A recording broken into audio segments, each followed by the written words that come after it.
ඔබ දවසක් කියලා අදත් අපේ ICT ස්ටුඩන්ට්ස්ලා හැමෝම ගොඩක් අතරින් පිළිගන්න අපේ අලුත්ම වීඩියෝ එකට. අදත් අපි කතා කරන්නේ MS Word කියන software එක use කරනකොට use කරන්න MS Word software එක use කරද්දී අපිට use කරන්න වෙන tools කිහිපයක් ගැන.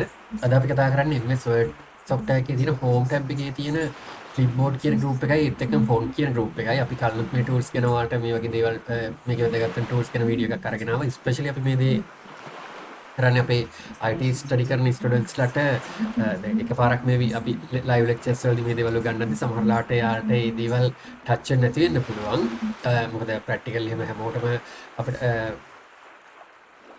කරනකොට හැමෝටම ප්‍රැක්ටිකල් කරද්දී තව එක්ස්පීරියන්ස් එක වැඩි වෙන්නේ කීපතාවක් ඒක කරාට පස්සේ ඒක නිසා මේ වීඩියෝ සීරීස් එක මම අරගෙන එන්න ඩිසයිඩ් කරා. එතකොට ඔයාලට මේ දේවල් අපි ක්ලාස් එකේදී ඉගෙන ගන්නපු දේවල් ඔයාලට 100% ප්‍රැක්ටිස් වෙනකන් කියන පොඩ්ඩටම වැඩ පුළුවන් වෙනකන් ඔයාලට මේ වීඩියෝ එක බලලා ආයෙත් ඔයාලට ප්‍රැක්ටිස් කරන්න පුළුවන් ඉදරදී. එහෙනම් අපි බලමු මේ ටූල්ස් එක වැඩ කරන්නේ කොහොමද කියලා. අපි ලෙසන් එකේදීත් ලයිව් ලෙක්චර් එකේදීත් මේ දේවල් කතා කරා. ඒ වුණාට අපි ආයෙත් බලමු. ඉස්සරලා මම කියලා දෙන්නම් මෙන්න මේ Clipboard කියන එක. Home tab එකේ තියෙන Clipboard කියන එකෙන් කරන්නේ අපි එක තැනක තියෙන ඔබ්ජෙක්ට් එකක් එහෙම නැත්නම් ටෙක්ස්ට් එකක් අපිට කොපි කරලා පේස්ට් කරන්න පුළුවන්. ඒ කියන්නේ තියෙන තැනත් ඒ විදිහටම තියෙදි තව තැනකට පේස්ට් කරන්න පුළුවන්. ඒත් එකම කට් කරලා පේස්ට් කරන්න පුළුවන්. කට් කරලා පේස්ට් කරොත් වෙන්නේ තියෙන තැනින් අයින් වෙලා අනිත් තැනට මූව් වෙන එක. එක්සැම්පල් එකක් මම පෙන්නන්නම්. මම මෙතන ටයිප් කරනවා ශ්‍රී ලංකා කියලා. ඊට පස්සේ මෙතන ටයිප් කරනවා ජපාන් කියලා. ඊට පස්සේ මම මේ ශ්‍රී ලංකා කියන එක මෙතනින් ඉස්සරහම අපි සිලෙක්ට් කරන්න ඕනේ. සිලෙක්ට් කරලා කොපි ක්ලික් කරලා පල්ලෙහාට ඇවිල්ලා paste කියන එක ක්ලික් කරනවා. එතකොට අපිට පේනවා මෙතන මේ ශ්‍රී ලංකා කියන එක කලින් තැනක් තියෙනවා පල්ලෙහා තැනක් තියෙනවා. ඒකට අපි කියන්නේ copy paste කියලා. ඊළඟට මම cut paste කියන එක පෙන්නන්නම්. දැන් මම කරන්නේ මේ ජපාන් කියන එක select කරා. මෙතනින් cut කරා. cut කරා මේක එතනින් අයින් වුණා. කලින් තිබිච්ච තැනින් අයින් වුණා. ඊට පස්සේ අපිට ඕනි තැනට ගිහිල්ලා paste කරොත් clipboard එකේ copy වෙලා තිබිච්ච එකේ අලුත් තැනට paste වෙනවා. කලින් තිබුණ තැනින් අයින් වුණා. ඒතර cut paste එකයි copy paste එකයි අතර වෙනස තමයි copy paste කරොත් කලින් තැනක් තියෙනවා අලුත් තැනක් තියෙනවා. cut paste කරොත් කලින් තිබුණු තැනින් අයින් වෙලා අලුත් තැනට ඒක move වෙනවා. ඒක තමයි එතකොට ඒ දෙක අතර වෙනස. ඒත් එක්ක මේවා shortcut keys ගත්තොත් copy කරන්න අපි use කරන shortcut key එක තමයි control C. cut කරන්න use කරන shortcut key එක තමයි control X. ඒත් එක paste කරන්න මේ අවස්ථා දෙකෙදිම අපිට use කරන්න පුළුවන් control V කියන shortcut key එක. හරි. එතකොට අපි clipboard එක ගැන clipboard කියන group එක ගැන කතා කරා. ඊළඟට අපි බලමු font කියන group එකයි කොහොමද වැඩ කරන්නේ කියලා.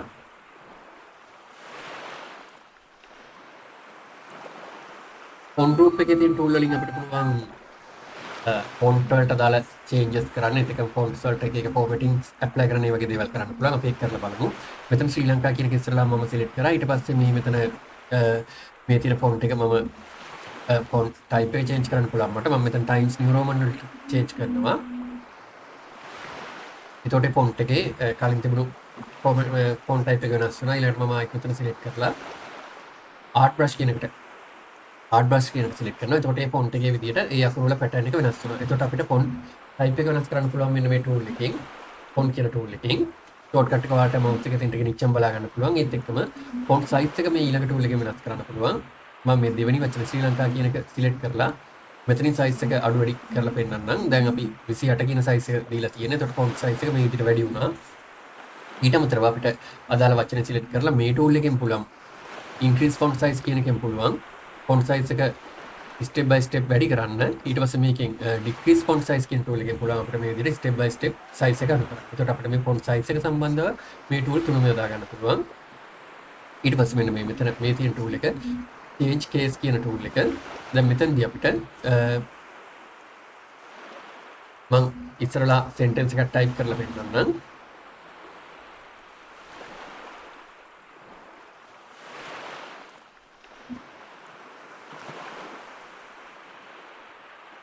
මම type කරා we are student කියලා. සාමාන්‍ය අපි ඉංග්‍රීසි වල type කරන විදිහට first letter එක capital වලින් type කරලා ඊට පස්සේ අනිත් අකුරු ටික simple වලින් type කරලා තියෙන්නේ.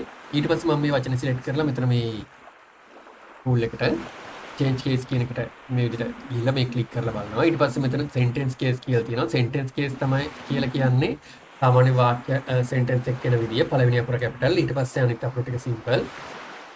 lower case කියන එකට ගියාම අපිට පුළුවන් ඔක්කොම අකුරු ටික simple කරන්න. upper case වලට ගියාම ඔක්කොම capital.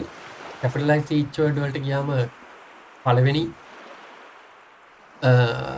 අකුර හැම වචනෙම කැපිටල් ටොගල් කේස් වලට ගියාට පස්සේ කලින් තිබිච්ච කැපිටල් සිම්පල් වෙනවා සිම්පල් කැපිටල් වෙනවා මම මේක චේන්ජ් කරලා පෙන්නන්නම් ලෝවර් කේස් කියන ක්ලික් කරාම ඔක්කොම අකුරු ටික සිම්පල් වෙනවා ඊට පස්සේ අපිට කලින් තිබුණු ස්ටෙප් එකට ආයෙත් යන්න පුළුවන් මෙන්න මේ ක්වික් ඇක්සස් භාගයේ තියෙන undo කියන ටූල් එකෙන් ආයෙත් හිටපු ස්ටෙප් එකට මෙන්න පුළුවන් redo කියන ටූල් එකෙන් ඒතර මෙතනින් මම මේක undo කරලා ආයෙත් හිටපු ස්ටෙප් එකට මෙන්නම් ඊළඟට මම යන්නම් අපර් කේස් කියන එකට අපර් කේස් ගියාට පස්සේ අපර් කේස් කියන ක්ලික් කරාම ඔක්කොම අකුරු ටික කැපිටල් වෙනවා මම ආයෙත් මේක undo කරනවා ඊට පස්සේ capitalize each word කියන එක ක්ලික් කරලා බලමු අපි. එතකොට හැම අකුරක්ම හැම වචනේ sentence එකේ තියෙන වාක්‍යයේ තියෙන හැම වචනයකම පළවෙනි අකුර කැපිටල් වෙනවා. capitalize each word කියවම හැම වචනයකම පළවෙනි අකුර කැපිටල් වෙනවා. ඊට පස්සේ අපි ඊළඟට බලමු toggle කියන එකට ගිහිල්ලා toggle කිව්වම මේ පළවෙනි අකුර ඒ කියන්නේ මේ තියෙන කණින් පැත්තට එන්නේ. එතකොට අර පළවෙනි අකුර කලින් කැපිටල් තිබිච්ච එක සිම්පල් වුණා. සිම්පල් තියෙන ඒවා කැපිටල් වුණා. එතකොට ওই විදිහට තමයි අපි changes කියන tool එක යූස් කරන්නේ. ඊළඟට මෙතන තව tool එකක් තියෙනවා clear all formatting කියන එක. clear all formatting කියන එකෙන් අපිට පුළුවන් අපි apply කරපු ඔක්කොම formatting අයින් කරලා originally ඒ වචනේ original තිබුණු විදිහට format ටික ඔක්කොම අයින් කරන්න පුළුවන්. එතකොට මම මේක select කරලා clear all formatting කියන එක click කරනවා.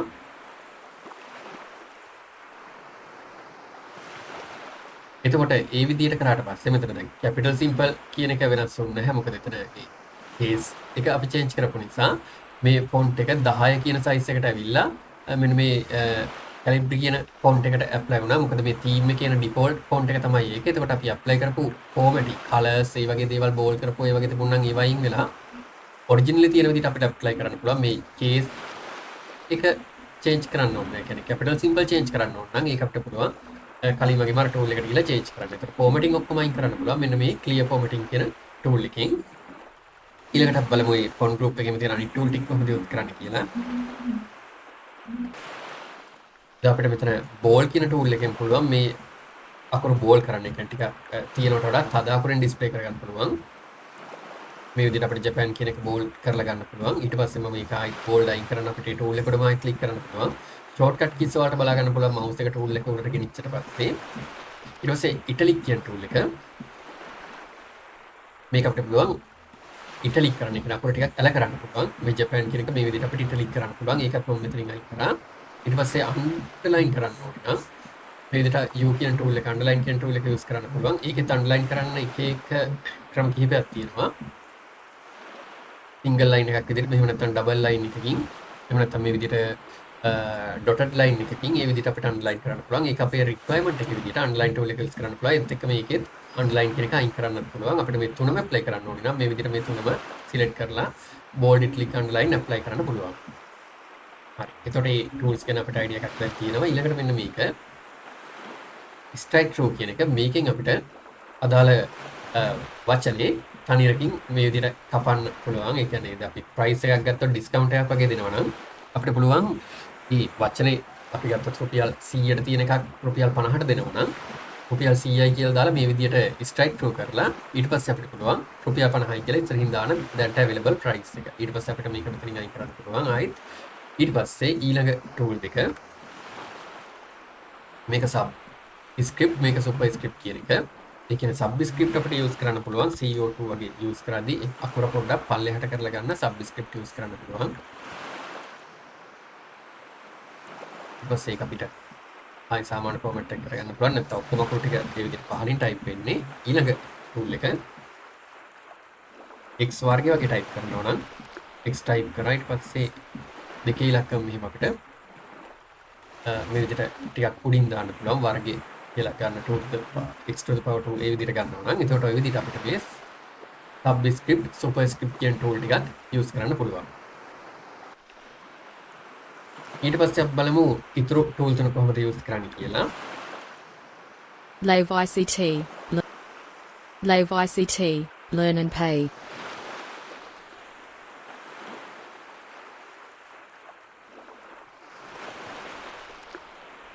මේකදී අපිට මෙන්න මේ ටූල් එක text effect කියන ටූල් එක යූස් කරන්න පුළුවන්. අදාළ වචන සිලෙක්ට් කරලා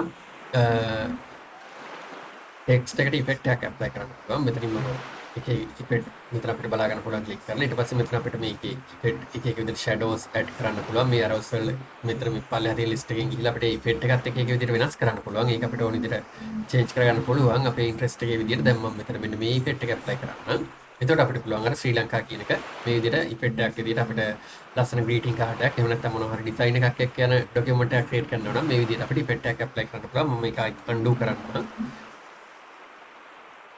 හරි ඊට පස්සේ ආයිත් මම මේකට ආයිත් මෙතෙන්ට මම ඉෆෙක්ට් එකක් ඇප්ලයි කරලා මේ උඩ තියෙන ශ්‍රී ලංකා කියන එකටත් මේ ඉෆෙක්ට් එකම අපිට ඇප්ලයි කරන්න ඕනේ නම් ක්‍රමයක් තියෙනවා මෙන්න මේ ෆෝමැට් පේන්ට් කියන එක මම කරන්නේ මේ ඉෆෙක්ට් එක ඇප්ලයි කරපුවා අපිට ෆෝමැට් එක කොපි කරගන්න ඕනි ඔබ්ජෙක්ට් එක නැත්නම් ඒ වචනේ සිලෙක්ට් කරලා මෙන්න මේ ෆෝමැට් පේන්ට් කියන ටූල් එක ක්ලික් කරනවා ඊට පස්සේ මවුස් එකේ මේ විදිහට අයිකන් එක වෙනස් වෙනවා පින්සලක් වගේ ඇවිල්ලා ඊට පස්සේ කරන්නේ අපිට ඕනි වචනේ උඩින් මේ මවුස් එක මෙහෙම ඩ්‍රැග් කරන් යන්න තියෙන්නේ ඊට පස්සේ මෙන්න මේ ශ්‍රී ලංකා කියලා මෙතන තිබිච්ච ෆෝමැට් එකම මෙතෙන්ටත් ඇප්ලයි වුණා ඒ කියන්නේ එතකොට ෆොන්ට් ටයිප් එක ඒත් එක්කම ඒ ටෙක්ස්ට් ඉෆෙක්ට් අපි දාපු එකේ ඒ දේවල් ඒ විදිහට ඇප්ලයි වුණා එතකොට එක තැනක තියෙන ෆෝමැට් එකක් තව තැනකට කොපි කරන්න පුළුවන් මෙන්න මේ ෆෝමැට් පේන්ට් කියන ටූල් එකෙන් ඒක තියෙන ක්ලිප්බෝඩ් එකේ තියෙන්නේ මම ඒක මම කරන්න ඊට පස්සේ මෙන්න මෙතන මේ තියෙන ටූල් එක highlight කලර් එක අපි ඒක අර highlight pen එකකින් highlight කරනවා වගේම තමයි මෙතනින් කලර් එකක් තෝරලා දැන් yellow කලර් එක තියෙන මම ඒක විදිහට තියෙන දෙන්න අපිට ඒක select කරන්න පුළුවන් මේ විදිහට ඒ වචන highlight කරන්න පුළුවන් මම ඒකත් undo කරන්න අපිට use කරන්න පුළුවන් shortcut key එක control Z redo කරන්න අපිට use කරන්න පුළුවන් control Y කියලා shortcut key එක ඊට පස්සේ මේක අපිට බැලුවම් පේන ටූල් එක font color font අකුරු වල පාට වෙනස් කරන්න පුළුවන් font color ටූල් එකෙන් මම මේ විදිහට purple color එක මෙතෙට apply කරන්න හරි දැන් එතකොට font වලට දාලා මේක අමතරව අපිට තව දේවල් change කරගන්න ඕන නම් මේ පල්ලෙහා තියෙන arrow එක click කරන්න පුළුවන් click කරලා මෙතන font type ඒ වගේ දේවල් change කරන්න පුළුවන් ඊට පස්සේ මෙතන effects විදිහට දානවා නම් strike through තනියරකින් cut කරන්න මේ කපලා දාන්න cross කරන්න ඒත් එකම double strike through ඒ විදිහට අපිට ගොඩක් දේවල් කරන්න apply කරන්න පුළුවන් මේකට අර මෙතන තිබිච්ච tool වලට අමතරව තව දේවල් කරගන්න ඕනේ නම් අපිට මෙන්න මේ මෙතන තියෙන arrow එක click කරලා මේක expand කරගන්න පුළුවන් font group එක හරි මම හිතනවා දැන් ඔයාලට MS Word වල තියෙන clipboard group එක home tab එකේ තියෙන clipboard group එක font group එක කියන ඔක්කොම පැහැදිලි ඇති අපි ඔය live lecture එකේදීත් කතා කරනකොට ඔයාලට practical කරද්දී මේ දේවල් තනියම ගෙදරදී කරද්දී අපි ස්කූල් එකේ ලැබ් එකේදී එහෙම නැත්නම් අපි lecture එකේදී අපි ලැබ් එකේදී මේ දේවල් ඔයාලා lecture එක කරන අතරේ ඔයාලා practice කරාට ඔයාලට ආයි තනියම practice කරද්දී මේ දේවල් සමහරවිට අමතක වෙන්න පුළුවන් නිසා මම මේක ආයි වීඩියෝ එකක් විදිහට ඔයාලට අරගෙන ආවා. එහෙමනම් මේ වීඩියෝ එක බලලා ඔයාලා මේකෙන් උපරිම ප්‍රයෝජනයක් ගන්න මේ දේවල් ආයි ප්‍රැක්ටිස් කරන්න. ඒතර අපි අන්තිමට දෙන ඇක්ටිවිටි එක හරියට කම්ප්ලීට් කරන්න එකෙන් ලකුණු ගන්නවාට මේ දේවල් අනිවාර්යයෙන්ම ටච් එකේ තියෙන්න ඕනේ. එහෙමනම් ඉක්මනටම අපි ආයි මේ වගේ වීඩියෝ එකකින් හමු වෙනකන් ඔයාලා හැමෝටම සුබ දවසක්. Thank you very much.